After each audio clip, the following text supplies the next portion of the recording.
अब आनंद तो यह है कि कथन किसके ऊपर कहा जा सकता है? कथन उसी के ऊपर कहा जा सकता है जो उस कथन के सर्वस्व को स्वीकार करने की क्षमता रखता हो। कुछ लोगों की आदत होती है कि वो अगर सामने वाले व्यक्ति को गाली भी दे दें तो उनकी गाली में भी इतनी रसाई होती है कि सामने वाला व्यक्ति उसका बुरा नहीं मान सकता। जैसे आप ब्रज में चले जाओ, आप ब्रज में चले जाओ, ब्रज में वो हर छोटी बात पर गाली दे देते।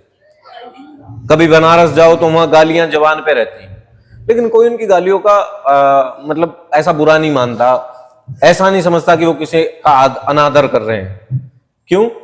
क्योंकि उन्हें पता है कि वो उनका एक छोटा एक कल्चर है, वो भावनाओं से नहीं, एक मात्र शब्द व आनंद से कोई बात कर रहे हैं, तो उसको स्वीकार करते हैं। अब होली पे जाओ, बरसाना में, वृंदावन में ऐसे ऐसे शब्द कुशब्द कहे जाते हैं, हालांकि ये अब गलत है, क्योंकि जो प्राचीन गालियां थी वो ऐसी गालियां थी कि उनको सुनने में आनंद आता था। अब अपशब्द हो गए हैं, अब अपशब्द हो गए, और अपशब्द भी इतने भयंकर हो गए हैं कि चारित्रिक टिप्पणियों पर भी इशारा रहता है, और एक देखा जाए तो निर्लज्जता की स्थिति उत्पन्न होती है। आनंद नहीं है। आनंद प्राचीनता, प्राचीन गालियों में आनंद था। वह गालियां भावनात्मक नहीं होती थी, शारीरिक चारित्रिक टिप्पणी के ऊपर नहीं होती थी, वह एक रास था, एक रस था। अब जो गालियां दी जाती हैं अब तो अपशब्द हैं, अश्लीलता है ना। अब अभी कुछ दिन पहले एक व्यक्ति ने हमसे मेरे से कहा, अभी बाहर गया हुआ था कहीं, तो उन्होंने कहा कि आप संत हैं।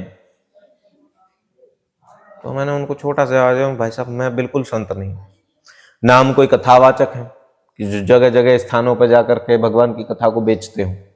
बांचते नहीं, बेचते हैं। बांचने में और बेचने में अंतर हो। कथा बांचना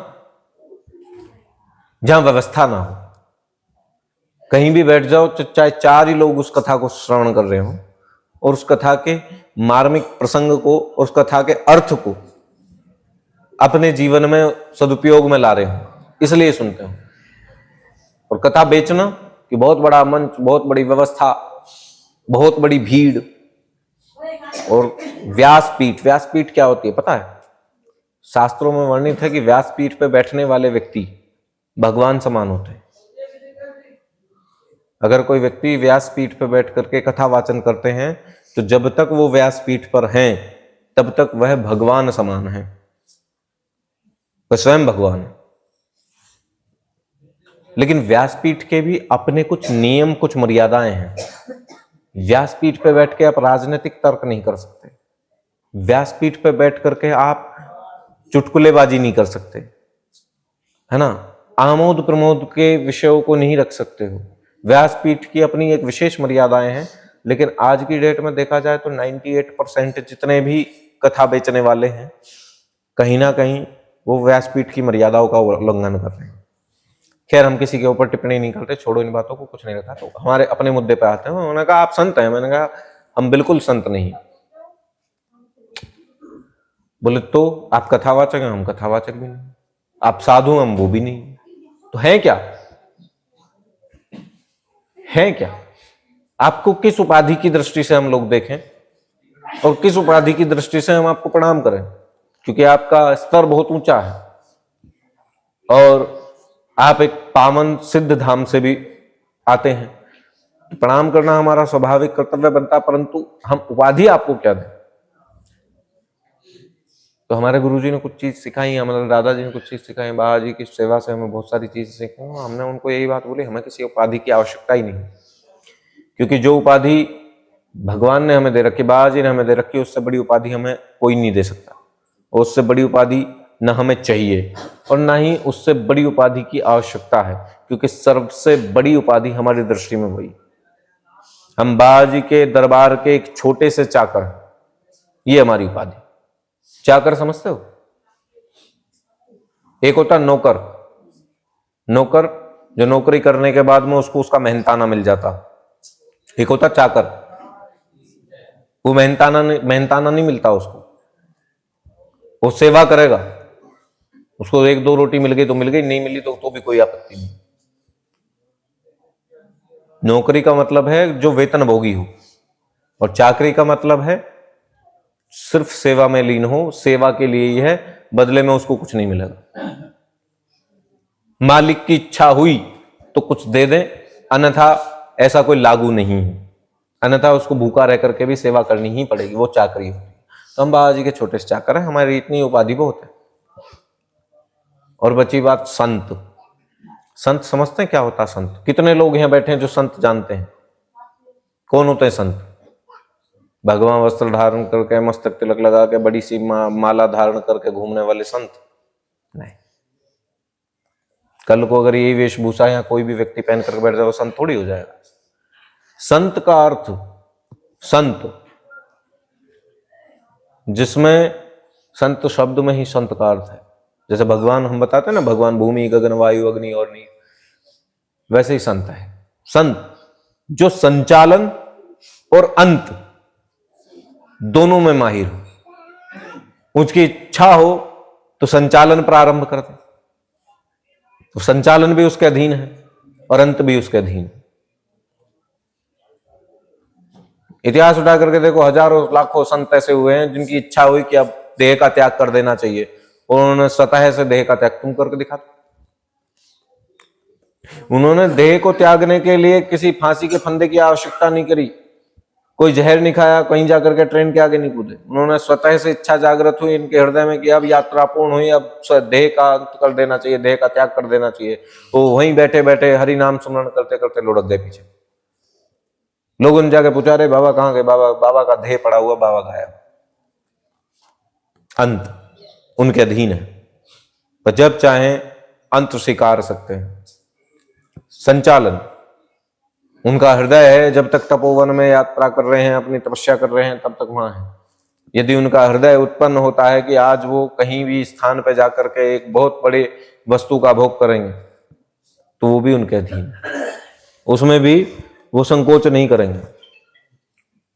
उनके हृदय में उस भाव की उत्पन्न होने की कला, या उत्पन्न होने की के जो भाव उत्पन्न हुआ है, वो एक विधि मात्र है। उन्हें कुछ करने की आवश्यकता नहीं, प्रत्येक तत्व अपने आप संचालित हो जाएगा।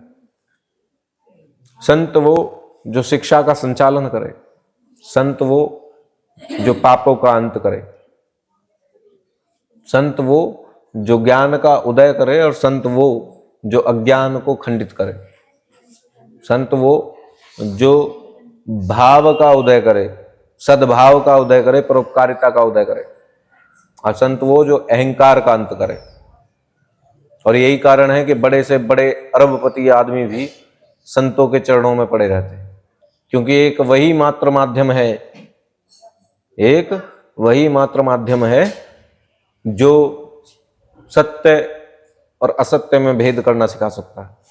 वही माध्यम है जो अहंकार को खंडित करके व्यक्ति को एक नए मार्ग की तरफ अग्रसर कर सकता है। संत कहते हैं ना, भगवान अधिकतर आते हैं तो संतों के स्वरूप में आते हैं, इसीलिए आते हैं क्योंकि भगवान को भी पता है कि संत संचालन और अंत का प्रतीक है। इसलिए सनातन में अंत को अंत नहीं, परिवर्तन माना गया है। सनातन में डर दिखा करके पूजा नहीं करवाई जाती। सनातन भाव का एक केंद्र है, यहां उसकी मर्मता जा। हर धर्म कहता है कि एक माध्यम ऐसा है हमारा ही ये।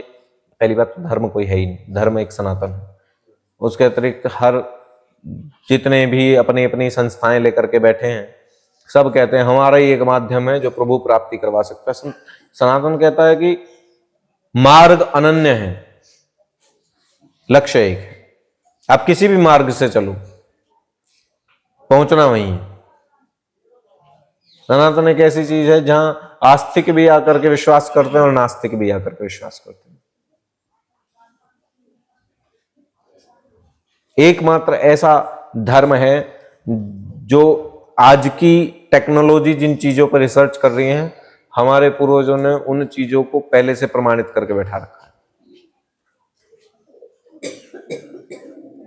जिस स्पेस में आज नासा, इसरो और बहुत सारी ऑर्गेनाइजेशन जाकर के जानना चाहती हैं कि आखिरकार क्या है, स्पेस क्या है, अंतरिक्ष क्या है, ब्रह्मांड क्या है, और वहां क्या क्या चीजें उत्पन्न हैं, क्या क्या चीजें विख्यात हैं।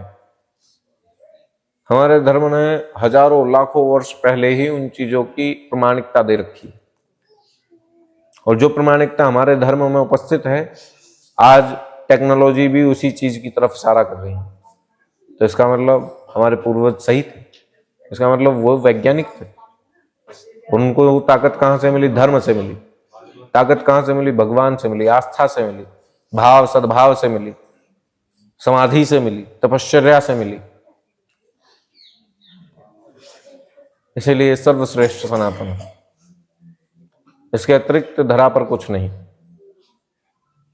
बहुत कुछ लोगों ने भी प्रश्न करा था, सिर्फ भारत में ही भगवान क्यों है, बाहर क्यों नहीं? कहां, कौन से देश में भगवान ढूंढने हैं? बताओ, मैं बताता हूं तुम्हें। यहीं बैठ कहां नहीं है भगवान? इंडोनेशिया में भगवान नहीं है क्या? वहां ब्रह्मा विष्णु महेश को नहीं पूजा? वहां दुर्गा जी का मंदिर नहीं है? वहां गणपति महाराज? चलो मंदिर छोटी चीज है, आस्था। भगवान तो हर जगह। जिसने जिस स्वरूप में भगवान को माना, भगवान उस रूप में आकर के सामने खड़े हो गए। मैंने कहा मैं भगवान शिव को मानता हूं, तो भगवान शिव बन करके आ गए। मैंने कहा मैं विष्णु को मानता हूं, तो विष्णु बन करके सामने। मैंने कहा दुर्गा को मानता हूं, दुर्गा बन करके सामने। मैंने कहा गणपति को मानता हूं, गणेश जी के रूप में सामने आकर के। हमने जिस भाव में उनको देखना चाहा, भगवान ने उस भाव में आकर के सामने प्रत्यक्षता दी है। यानी कि वो कहते हैं कि मैं निराकार। निराकार क्या है? यही निराकारता है। वो कहते हैं मेरा कोई एक रूप नहीं है, तू देख तो सही किस रूप में तुझे चाहूं, तू मुझे किस रूप में चाहता है, मैं उस रूप में आ जाऊं। मैं स्वयं की हट नहीं करके बैठा कि नहीं नहीं मेरा तो यही रूप है, इसके अलावा नहीं आ सकता। ना ना, मैं तो हर रूप में हूं और सर्वस्व तेरे समक्ष रहता हूं, तेरे साथ हूं। हमने पहले भी बताया, ऐसा नहीं कि वो तुम्हारे ही बनाए हुए अठावड़ी के भोग खाएंगे, तुम्हारे ही 56 भोग का भूखा बैठा है। ना ना, वो चूंटियों के साथ बैठ करके ब्रेकफास्ट करते हैं, वो मछलियों के साथ सागर में बैठ करके डुबकी लगाते हैं, वो कबूतरों के साथ बैठ करके दाना चुगते हैं, और शेर के साथ रह करके शिकार भी करते हैं। वह हर स्वरूप, हर सिद्धता में हर जीव के साथ है। क्यों?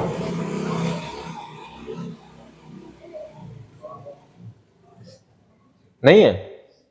कहते हैं ना कण कण में भगवान छिपा। क्यों छिपे हैं कण कण में? कई कीड़ों के साथ बैठ करके पत्ते खा रहे होंगे, तो कहीं बगुले के साथ बैठ करके कीड़े भी खा रहे होंगे, कहीं हिरण के साथ मिलकर के उसकी जान बचा रहे होंगे, तो कहीं शेर के साथ मिलकर के उसी हिरण का शिकार कर रहे। नेचर। भगवान कहाँ है? प्रकृति में है। प्रकृति के अधीन भगवान है, और प्रकृति किसके अधीन है? पार ब्रह्म परमेश्वर, यानी खुद भगवान के। देखा जाए तो एक ही सिक्के के दो पहलू हैं। और ये महाराज की है। प्रकृति भगवान के बिना नहीं, और भगवान प्रकृति के बिना नहीं, और इंसान इन दोनों के बिना नहीं। लेकिन इंसान समझता है कि मैं सर्वस्व ज्ञाता हूं, मुझसे बड़ा कोई नहीं। मैं कहता हूं कि तुम कुछ नहीं हो, कुछ भी नहीं। जितने वैज्ञानिक इनसे जाकर के पूछो तो सही कि ब्रह्मांड में पृथ्वी का स्थान क्या है, उस पृथ्वी में तुम्हारे शहर का स्थान क्या है, उस शहर में तुम्हारे घर का स्थान क्या है, उस घर में तुम्हारा स्थान क्या है।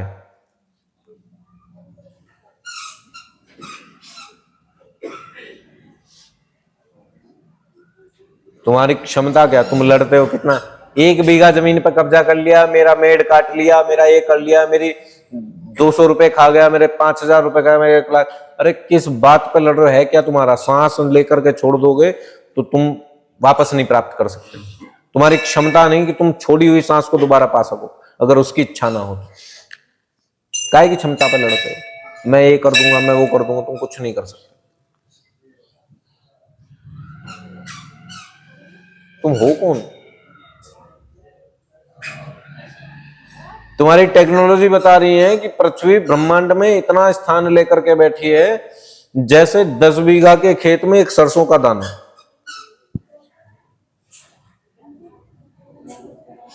पृथ्वी का कितना बड़ा स्थान है ब्रह्मांड में? 10 एकड़। 10 एकड़ के खेत में एक सरसों का दाना, और उस सरसों के दाने में भी कितने देश हैं, और उन देशों में कितने शहर हैं, और उन शहरों में तुम्हारा स्थान, तुम्हारा शहर कहां है, और उस शहर में तुम्हारा घर कहां है।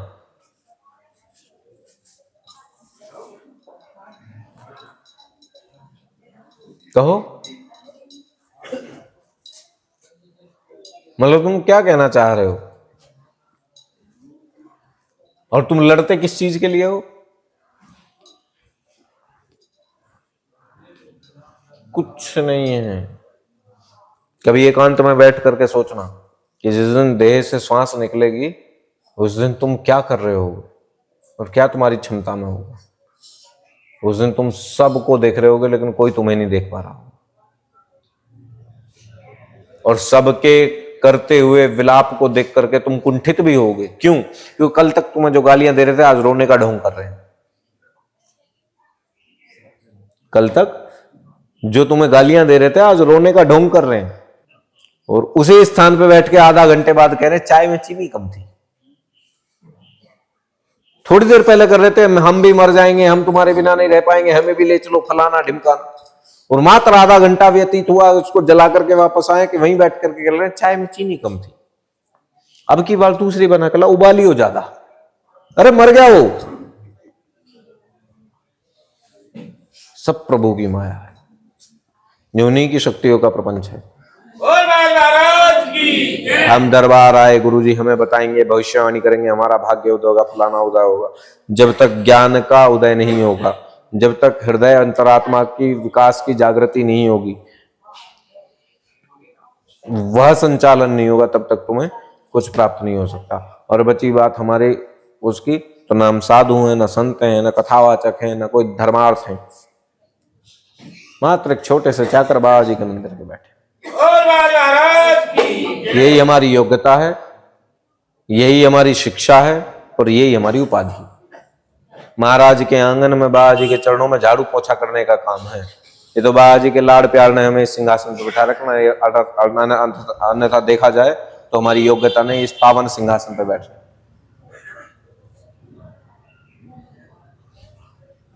और इसी बात का अहंकार भी है। कोई का अहंकार नहीं, बिल्कुल है।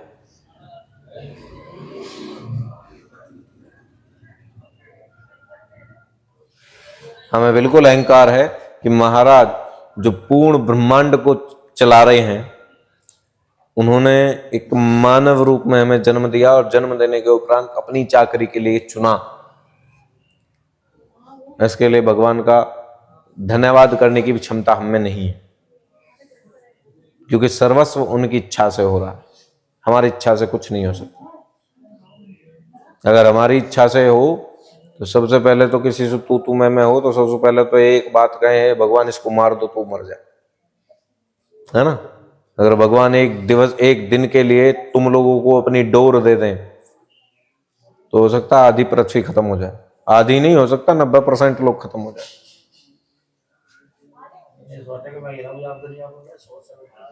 और दूसरा सोचेगा तुम खत्म हो जाओ, उसको कोई और सोच रहा होगा, उसके लिए कोई और सोच रहा, पता लगा सभी खत्म हो गए। तो इसलिए अगर शत्रु भी आकर के तुम्हें गाली देकर जाए, तुम्हारे अंदर वो भाव होना चाहिए, ठीक है भैया अच्छी बात है ना। इतना भी ध्यान रखो कि यदि शत्रु गाली दे करके जा रहा तो श्रवण करके उसको सुनने की और उसकी तुम्हारे अंदर वो क्षमता होनी चाहिए तुम्हारे अंदर वो क्षमता होनी चाहिए कि कोई गाली, शांति भैया शांति, तुम्हारे अंदर वो क्षमता होनी चाहिए कि वो गाली दे करके गया है तो हमने सुन लिया। कोई इंसान तुम्हें आकर के कुछ भी अपशब्द कहे, तुमने सुन लिया, तुमने उसके लिए कुछ गलत मन में भाव भी नहीं लिया, बस इतना भाव आए, जब भी तुम्हें कोई अपशब्द कहे तो इतना ही भाव आए, भगवान इसको सद्बुद्धि देना और इसकी रक्षा करना, बस। लेकिन हाँ ये भी सच है कि यदि कोई तुम्हारी बहन बेटी चरित्र और धर्म के ऊपर आंख भी उठा कर तुम उतनी शक्ति भी होनी चाहिए कि उसका सर धड़ से अलग करने की भी क्षमता होनी चाहिए। बोल बाबा जी महाराज की जय। इसीलिए कहते हैं ना, अहिंसा परम धर्म, धर्म हिंसा तथैव च। धर्म के लिए की हुई हिंसा धर्म है। अहिंसा करना एक धर्म है, लेकिन धर्म के लिए की हुई हिंसा धर्म है। यदि कोई आज, हम सिंहासन पर बैठ करके अहिंसा का पाठ पढ़ा रहे हैं, यदि कोई आज आकर के हमारी बहन बेटी के साथ अपमानजनक कोई कृत्य कर जाता है, तो परिणाम क्या होगा हमें मायने नहीं रखता, तो महत्वशाली नहीं है। हमारा एक ही कर्तव्य है कि हमें उस दोषी को तत्काल प्रभाव से दंड देने की क्षमता होनी चाहिए। क्यों? क्योंकि हम एक बृहद धर्म की पूर्ति कर रहे हैं। यदि कोई हमारे धर्म के लिए आकर के कुछ भी अपमानजनक बात कहता है, तो हमें उसको उत्तर देने की इच्छा है, आवश्यकता है। क्यों? क्योंकि वह हमारा धर्म है, धर्म पिता बराबर है।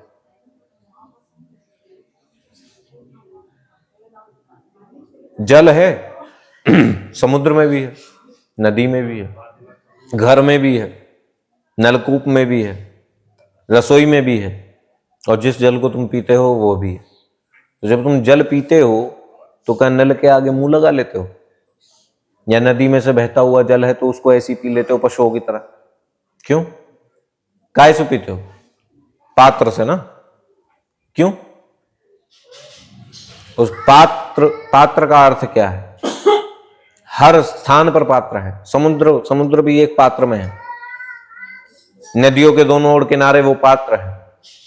क्यों? क्योंकि वो उसको सीमित रखते हैं, उसको फैलने से रोकते हैं, नहीं, उसको एकाग्र करते हैं, उसको सीमित करते हैं, कंट्रोल करते हैं। धर्म भी वही है। धर्म एक पात्र है जिसने हम सबको संरक्षित कर रखा है, और उसको संरक्षित करना हमारा कर्तव्य है। धर्म स्थापना नहीं हो सकती, क्योंकि धर्म स्थापना तो करोड़ों साल पहले हो चुकी है। हमें आवश्यकता है धर्म संरक्षण की, जो हमारा दायित्व और कर्तव्य है। बोले त्रिलोकी महाराज की। आज का ज्ञान का भंडार पूर्ण हुआ। अब मूर्ख बनाने की विधि प्रारंभ होती है।